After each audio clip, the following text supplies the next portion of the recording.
तो यार ये देखो एक हमें क्वेश्चन दे रखा है सीडीएस टू 2025 का क्वेश्चन है।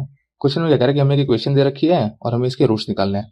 अब आधे लोग देखो इस क्वेश्चन को देख के ही छोड़ देंगे कि भाई लॉग दे रखा है, अंडर रूट दे रखा है, कैसे करेंगे। लेकिन यार ऐसा नहीं करना होता है। आप पहले क्वेश्चन को एक बार ध्यान से देखा करो, क्या पता आपको कुछ आइडिया लगी जाए। जैसे ये देखो, हमें क्या पता होता है कि लॉग ए बी अगर कुछ यहाँ पे एक्स दे रखा है तो बी क्या हो जाएगा। बी जो ये नंबर होता है ये क्या होता है, बेस की पावर एक्स है ना, इसे पावर एक्स। बस ये यहाँ पे लगाना है, देखो क्या हो जाएगा। अब देखो जो यहाँ पे देखो बेस 10 है और इस तरफ 3 रखा है, तो मतलब इस पूरे की वैल्यू क्या आ जाएगी, उसी फॉर्मूले से इस पूरे की वैल्यू क्या आ जाएगी, 10 की पावर 3 है ना। इस बेस की पावर 3 आ जाएगा तो मतलब 1000 हो जाएगा।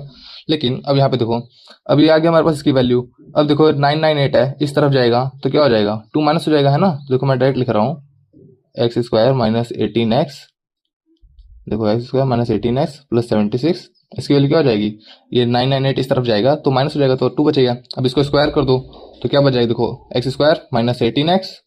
अब स्क्वायर करोगे तो इसका स्क्वायर उठ जाएगा और यहाँ 4 आ जाएगा तो 4 इस तरफ ले आओ तो 76 माइनस 4 72, ये आ गया। अब देखो बस इसका रूट्स निकालना है और उन रूट्स का सब्ट्रैक्ट करके उसका स्क्वायर करना है। अब देखो रूट्स निकालने के लिए मैं आपको आसान ट्रिक बताता हूँ कि कैसे कर सकते हो आप। देखो कोई ऐसा नंबर सोचो जिसको मल्टीप्लाई करने पे प्लस 72 आ जाए और माइनस 18 आ जाए। तो अगर हम यहाँ पे -6 और -12 ले लें तो देखो 6 12 जा 72, माइनस माइनस यहाँ प्लस हो जा रहा है ना। और यहाँ देखो इन दोनों को ऐड करो तो -6 और -12 18 आ जा रहा है ना माइनस। देखो 6 और 12 मत ले लेना कि 6 12, क्योंकि देखो 6 और 12 को ऐड करोगे तो प्लस का 18x आएगा, लेकिन हमें माइनस का 18x चाहिए, ठीक है। तो ये ले लिया। अब देखो अल्फा क्या हो जाएगा यहाँ से, या अल्फा या बीटा कुछ भी ले लो, तो अल्फा क्या हो जाएगा, देखो कैसे निकालते हैं। ये दो नंबर्स आ गए तो इनका साइन चेंज कर दो। जैसे इसका -6 है तो यहाँ पे +6 हो जाएगा, +6। और जिसका कॉफिशियंट होता है एक्स स्क्वायर का उससे डिवाइड कर दो, लेकिन यहाँ पे 1 है तो 1 से डिवाइड करो तो ये आ जाएगा। और बीटा क्या हो जाएगा, सेम ऐसा ही, इसका साइन चेंज कर दो 12 और डिवाइड बाय 1 तो ये आ जाएगा। देखो अल्फा बीटा आ गया, इसमें से क्या कर दो, अल्फा माइनस बीटा का होल स्क्वायर, मतलब इसका डिफरेंस ले लो।